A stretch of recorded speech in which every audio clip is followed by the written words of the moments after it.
Welcome to Impact, a program highlighting ministries around the world and in our backyard that are moving the needle in God's kingdom. They fight the battle for souls and communities with the love of God, meeting needs as the hands and feet of Jesus. Their impact is seen and felt in both the physical and spiritual realms. Now, let's hear today's episode. Hello, welcome to the Impact Program. I'm Michael David, and my guest today is Chris Khoury. He is the Executive Director of Voice of Refugees, Inc. Chris, welcome to the Impact Program. Thank you so much, Michael. Now, how long have you been serving as the Executive Director for the Voice of Refugees? Since 2022, 3 years now. Okay. Now, what made you want to work for the Voice of Refugees? I'm originally a refugee, lived all my life as a refugee, and I can relate to refugees. It's more of a calling. When I came to faith to follow Jesus Christ, I learned that there's more than citizenship on this earth. And as a refugee, I was always trying to belong. And from there, I got my calling to bring hope to my fellow refugees who have been forced to flee from their land nation, and I'm one of them. So Voice of Refugees is a place where I felt like there was hope, there was like belonging, and a nice community of people where love is not conditional, and there's a huge service to the people who have been displaced and uprooted from their countries. Now, tell us, how did you come to know Christ? Well, that's a long story, but I was born as a Christian, and I lived all my life in Lebanon until 6 years ago when I moved to the U.S. And I came to faith because some people invested in my life, and they, through sports and other kind of hanging out times, they told me that your citizenship on earth is not important. Your citizenship is in heaven is the most valuable.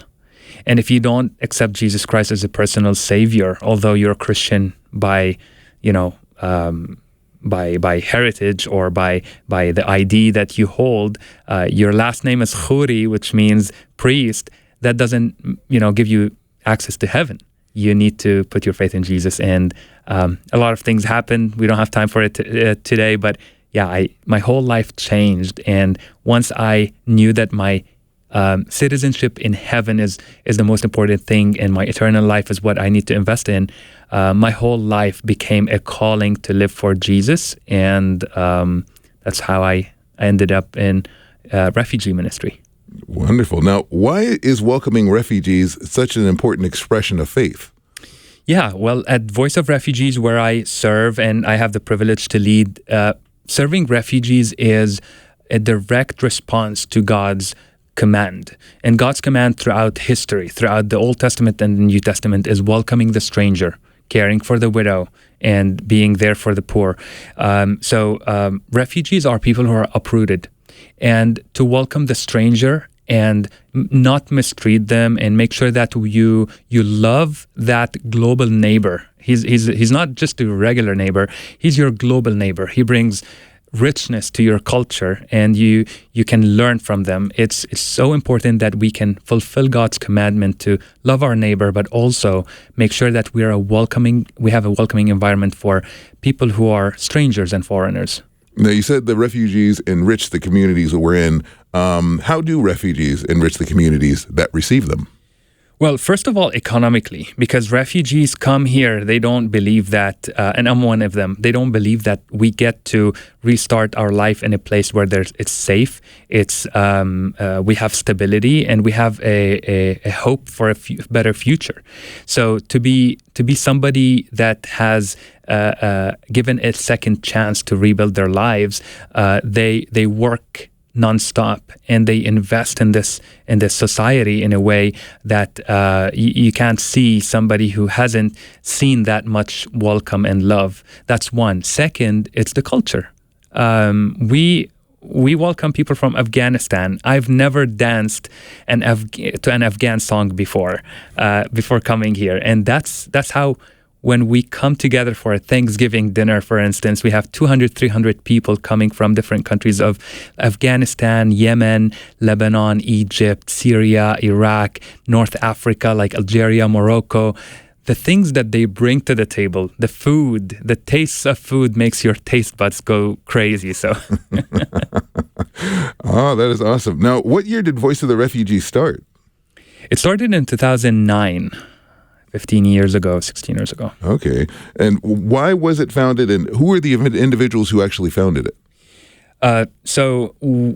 There are three individuals who were at a Bible study at Calvary Chapel, Costa Mesa, actually. They're from the Middle East. They're immigrants, and they were just doing a Bible study, and a guy, blonde hair, green eyes, showed up asking them to learn Arabic from them. And they were like, why do you want to learn Arabic? And he said, I want to witness to my neighbor. He's Iraqi, and I've been helping him with groceries, but I want to tell him about Jesus.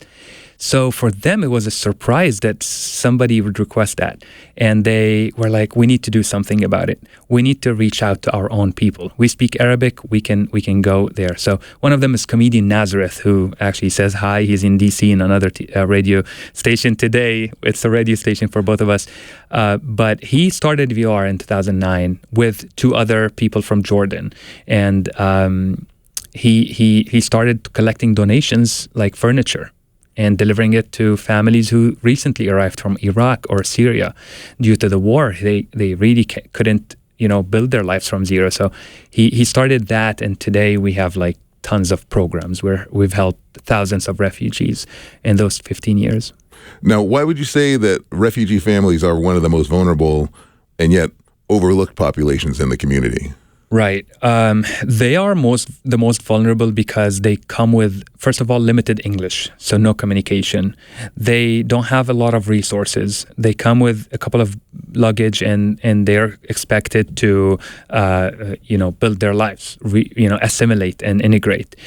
Third is that they don't have network. They don't have people that they can rely on like they were in their country. When somebody is uprooted from Yemen, for instance, they come here, they're just disoriented, they can't care for their kids, all what they think about is, I need a job, I need stability. And so we don't have that in front of us, in front of our eyes, because we don't see it. We don't have people around us that look differently or dress differently, and those people have their dignity, so they don't go around asking for money or asking for help. That's why VR is a safe place where they can come and ask us in a private way, and we don't have to go about in public and try to ask. We do raise funds so that we can support those who are displaced from their country, but also we want to maintain their dignity in the way we serve them.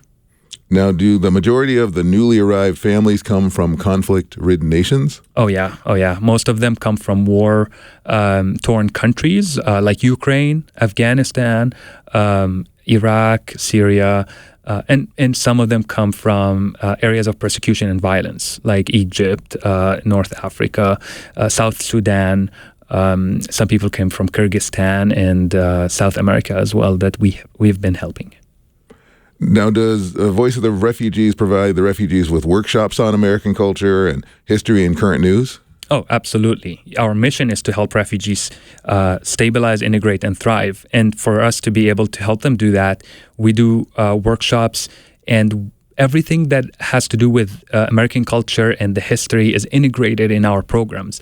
When we have English classes, we talk about Thanksgiving, how it started, how you should be celebrating Thanksgiving and giving thanks to God in that season, and not just that season, every season. And during the community events, when we do Christmas or we do Women's Day, we help them understand the culture of the American culture, and we invite the church to come alongside us to volunteer in those events so that they can learn from them in an organic way, very kind of natural. Yeah.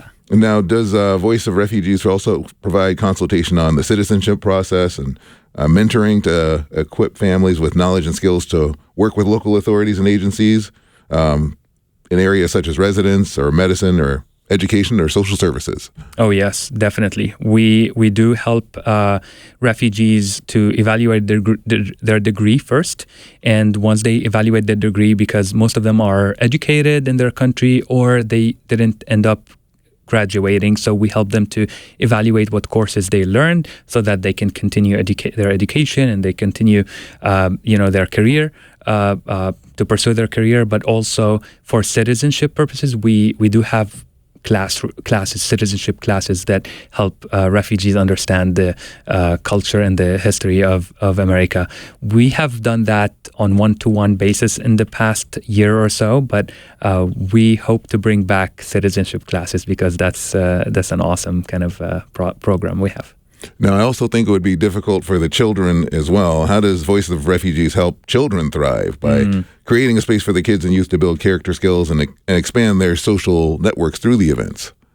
Yes, absolutely. Children are more vulnerable than the parents because their children in general are dependable on parents, right?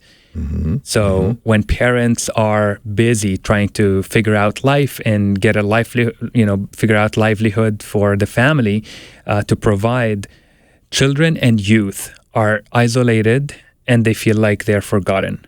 And that's where we try to put more effort on helping refugee children feel like they're loved.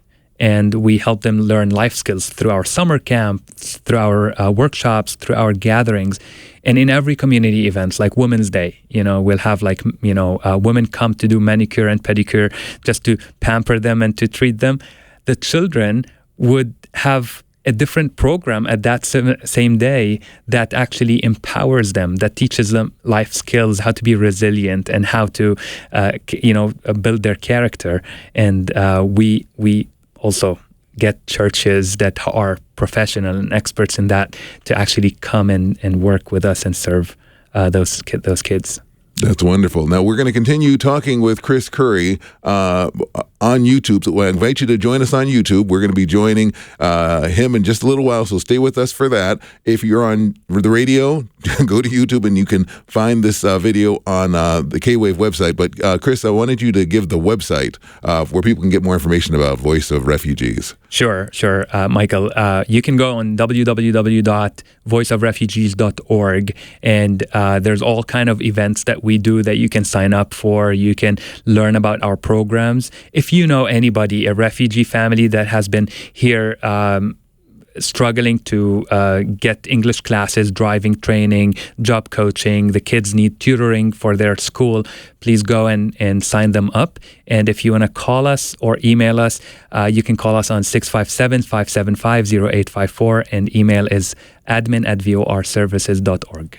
Now, I imagine if a child is starting school in America for the first time, it can feel overwhelming, not just for the child, but for the whole family. Can Voice of Refugees match the child with a volunteer or tutor for their subjects in school?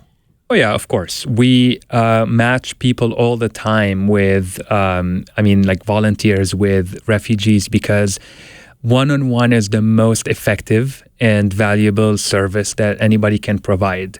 Although we love to come together for celebrations and community events, but one-on-one tutoring, for instance, for children, that would, help them get through school in a way that they can feel supported. Their parents are not the ones who can support when it comes to tutoring, so we do need a lot of help to do that. But that's like a challenging, I don't want to say challenging, but maybe it needs a few steps, because working with children needs a background check and you need commitment for 6 months at least, and that's hard to find volunteers that are willing to invest their time into that.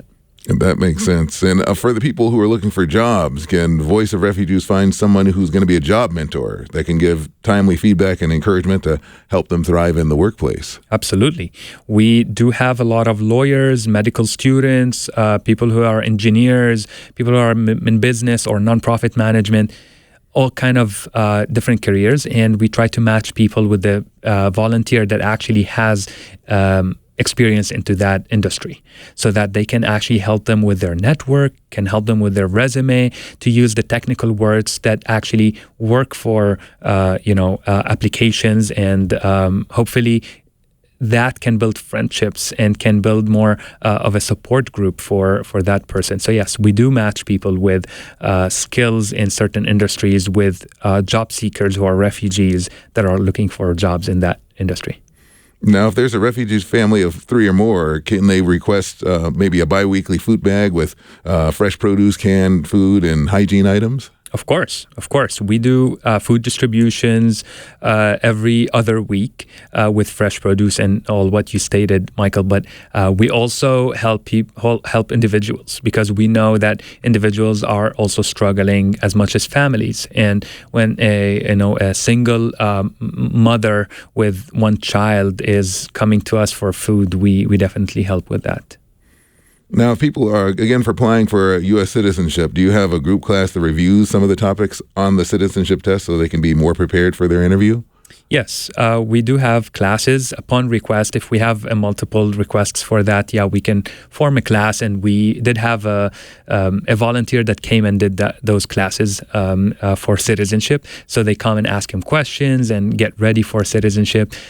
Recently, we've been doing it one-on-one and helping people to study for their questions and then go to their test. I've been to one of the citizenship celebration, although I'm not a citizen myself, and I saw how things are going, so I'm looking forward for that. Wonderful. Now, you also have English as a second language classes as well, right? And those are one-on-one, I believe, as well? Those are classes in person. Those are like 3 different levels of English, 3 times a week. We bring people who probably some people don't have cars, so we actually bring them. We use volunteers, we use our vans, our staff to bring people for 3 hours every day to study English, and all our teachers are volunteers as well. So they're committed volunteers that teach English to people who are refugees 3 times a week and for 10 weeks, and then they take a break.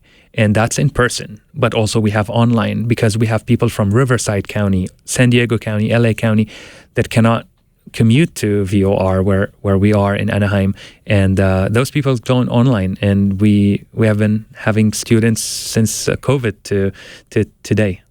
That's wonderful. Now, I'm glad you got the online courses, because I know it's hard to drive there. And some people might not have driver's licenses here, and I know the rules here in the United States are different than other countries. I've been overseas, and I know the rules are different in different places. Do you have driver training programs for the people who come here? Totally. We can't miss the driving training, because we have a driving simulator in our office where they can just practice on, and it's very cool. Everybody is just amazed at this machine. But also, we just got a grant to help refugees get driving training at a driving school, so they can actually be with a professional person, so that we don't have to go on the street with our own personal cars with refugees, because that's going to be a nightmare. But yes, we do have a driving school we're partnering with, so that anybody who's coming from Iraq, Afghanistan, Syria, yes, driving is not the same. So they need a lot of training, although they've been driving for a while, in order to go and get their driving license. Now, if somebody wants to be a volunteer with Voice of Refugees, what types of things might they be doing? Yep, great question. So we have 3 tiers of volunteering at VOR, and the first one is coming to one event. We are having a Thanksgiving event in Anaheim and in Irvine coming up in November. In December, we have also a Christmas event for children and adults, and they come and get gifts so they can, dip their toe in the water, as they say here in the States, just to get a taste of what an event with refugees is about.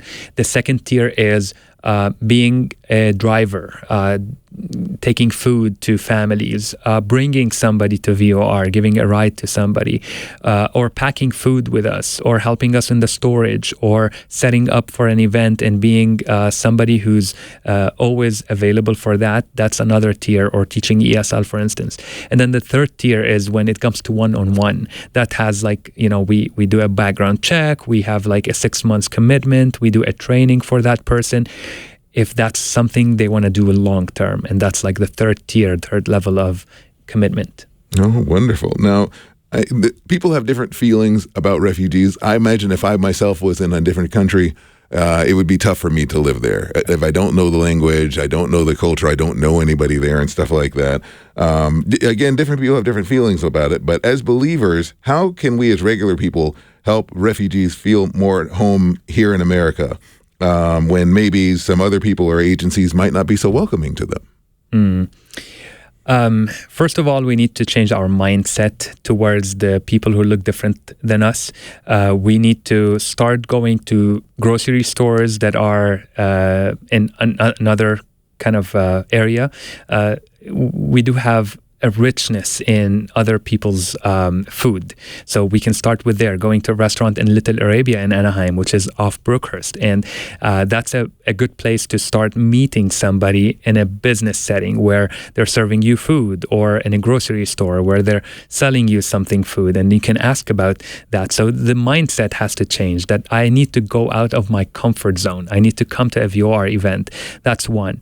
As a community, I think we need to talk more about how can we include people from different cultures? How can we, when we have a neighborhood or a block party, or when you do 4th of July, how about we invite our neighbor? Because one thing that probably people who live in the United States don't know, refugees come from a communal culture. They come from a place where they do things together. There's no privacy. Knocking on their door is not an issue for them. They can talk to you. That's fine. You're not invading their privacy. And sometimes they come too close to you, so you need to just inform them that you like to speak at it. But the whole point is to be inclusive for others, and you can't be scared to love your neighbor, because when Jesus gave an example of how to love your neighbor, he said there's a guy that was walking on the street and saw somebody who's beaten up. They hurt him, and it wasn't for his advantage to go and stop there, to actually be vulnerable and risk his life basically to help this guy, but he did. And sometimes we have to do the same. Very true. Very true. Well, can you give us one more time the website and the phone number people can call or go to get more information about Voice of Refugees? Of course.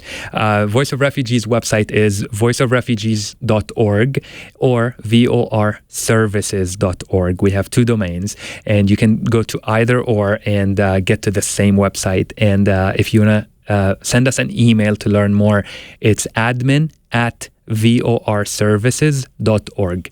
You can reach us via phone. It's 657-575-0854 for text messages or calling us. All right. Well, Chris Khoury, thanks for being on the Impact program today. Thank you so much, Michael.